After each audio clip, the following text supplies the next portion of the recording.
Kembali lagi bersama Rahman AJB, tentunya membahas seputar lovebird. Kali ini kita akan membahas tentang bagaimana cara memilih calon indukan untuk diternak. Lovebird dikenal sebagai burung yang bagus dalam hal warna. Burung dengan ciri fisik ukuran badan kecil, berparuh bengkok dan berbulu beraneka ragam bisa dijadikan pajangan yang memikat mata. Kelebihan lainnya adalah cara perawatan dan pemeliharaan yang mudah dan tahan segala cuaca, serta harganya yang sangat bervariasi, dari yang mahal sampai yang murah. Inilah yang menyebabkan banyak orang yang berminat menjadikan ternak lovebird sebagai hobi sekaligus bisnis. Salah satu langkah penting untuk menangkarkan lovebird adalah memilih indukannya. Setelah mendapatkan kandang untuk ternak lovebird, Anda harus memperoleh indukan unggul untuk diternak. Memilih indukan yang baik sangat penting untuk mendapatkan keturunan yang berkualitas. Indukan yang membawa gen jelek tidak sesuai untuk diternakan. Jadi jangan sampai Anda teman-teman membeli kualitas yang kurang diminati di pasaran, karena akan menurunkan gen jelek tersebut ke anakannya. Jadi kurang istimewa. Jadi untuk teman-teman harus memilih calon indukan yang istimewa. Berikut cara memilih indukan untuk ternak lovebird yang tepat. Silakan dinikmati. Yang pertama, memilih lovebird dari usianya. Untuk ternak lovebird, pilihlah burung yang berusia kurang lebih 1 tahun. Usahakan agar usia lovebird jantan lebih tua dari usia betinanya. Cara ini dilakukan agar pejantan lebih mendominasi ketika dalam proses perkawinan. Untuk cara yang ini belum saya praktekkan karena semua yang ada di kandang saya belinya saat umur 3 bulanan. Nanti akan saya praktekkan kalau pas udah ada duit untuk beli materi baru. Jadi untuk teman-teman yang untuk memilih lovebird dari usianya bisa beli di umuran 1 tahun, karena usia tersebut adalah usia lovebird kawin. Jadi kemungkinan besar balik modalnya lebih cepat karena penjodohan terus langsung kawin terus langsung bertelur. Jadi lebih cepat balik modalnya, sepertinya begitu. Karena saya belum pernah mencoba menjodohkan lovebird umur yang 1 tahun. Karena saya belinya umur 3 bulanan, sekitar 3 bulanan, dan itu selalu berhasil untuk dijodohkan, dan sampai sekarang indukan tersebut masih ada dan masih produktif. Jadi saya belum praktek untuk usia yang 1 tahun dijodohkan. Bagi teman-teman bisa memilih indukan yang lovebird dari usianya dengan kurang lebih umur 1 tahun. Jadi lebih cepat beranaknya.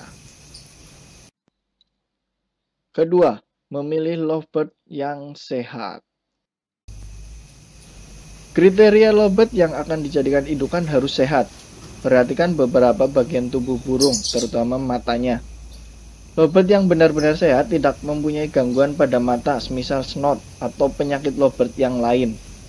Kemudian untuk kakinya, pastikan dalam keadaan sehat dan tidak lumpuh. Kaki burung juga harus kuat dan masih dapat mencengkram dengan erat. Perhatikan juga kondisi tubuhnya. Burung yang sakit biasanya terdapat tanda-tanda seperti tubuh gemetar, kepala botak, nafas yang tersengah-sengah, kurang aktif bergerak, dan dada terlihat membusung. Ya, jadi untuk teman-teman yang akan berternak lovebird harus memilih lovebird yang sehat ya. Karena itu langkah pertama, harus lovebird yang sehat. Dan apabila membeli harus pertama videokan sebelum dikirim, dan setelah dikirim dicek kembali apakah sesuai dengan kondisi sebelum dikirim. Jadi Anda bisa langsung komplain apabila terjadi kecacatan terhadap lovebird tersebut. Jadi kasusnya tidak berlarut-larut. Jadi setelah burung sampai dicek dan langsung dicek, dan apabila ada kekurangan langsung komplain saja terhadap penjualnya, maaf, langsung komplain ke penjual karena lovebird tidak sesuai dengan yang dikirim. Untuk mata jangan sampai kena penyakit mata ya, karena rawan sekali penyakit mata itu menyebabkan lovebird mati. Karena saya pernah kejadian lovebird tersebut kena snot, udah saya sembuhkan tapi ujung-ujungnya tetap mati. Jadi untuk penyakit snot ini sangat sering membunuh lovebird ya. Kemudian untuk kaki, biasanya untuk kaki saya harus full, tidak boleh ada yang jenaka atau patah kukunya ya. Walaupun untuk ternak tidak masalah, tapi untuk keindahan burungnya kan kurang estetika. Jadi kalian teman-teman harus memilih dengan cermat. Untuk kakinya harus full semua, jangan ada yang cacat. Kemudian untuk jangan sampai gestang ya, walaupun gestang ada kemungkinan untuk bisa tetap beranak, tapi untuk saya pribadi belum pernah menjodohkan lovebird gestang. Jadi untuk teman-teman lebih memilih lovebird yang sehat, dan jangan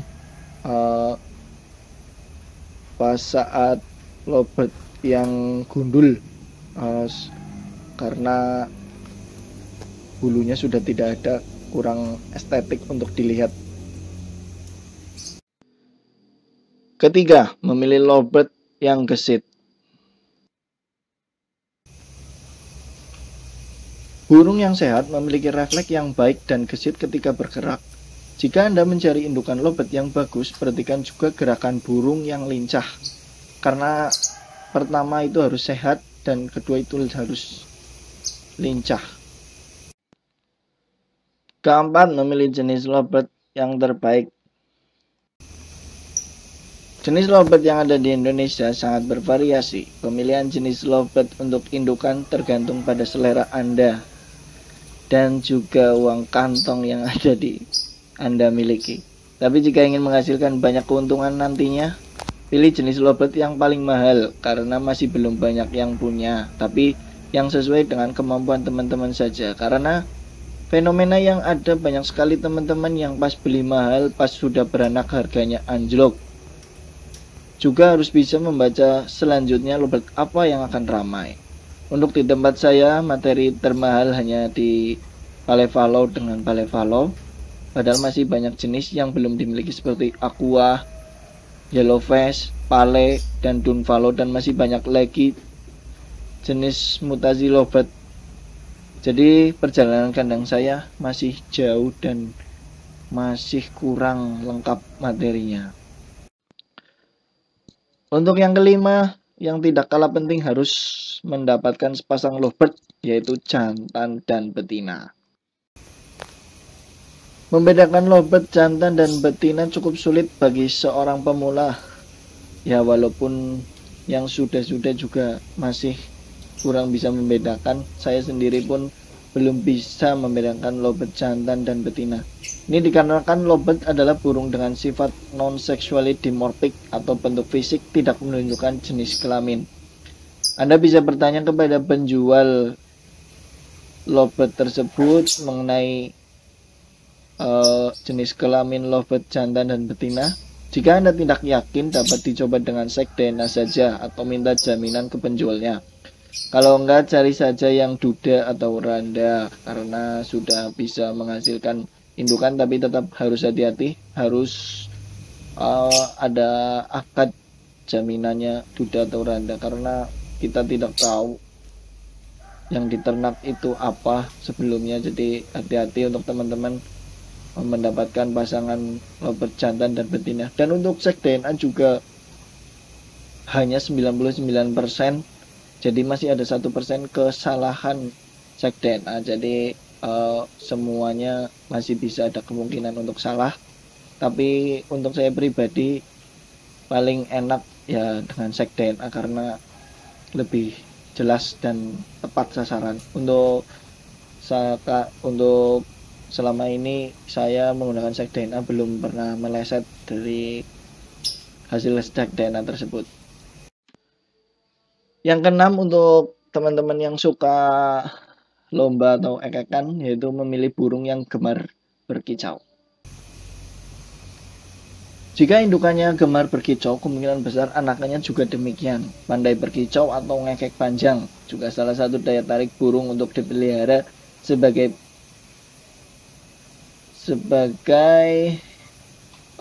untuk lomba atau untuk di rumah untuk pajangan saja, selain bentuk dan warnanya yang cantik.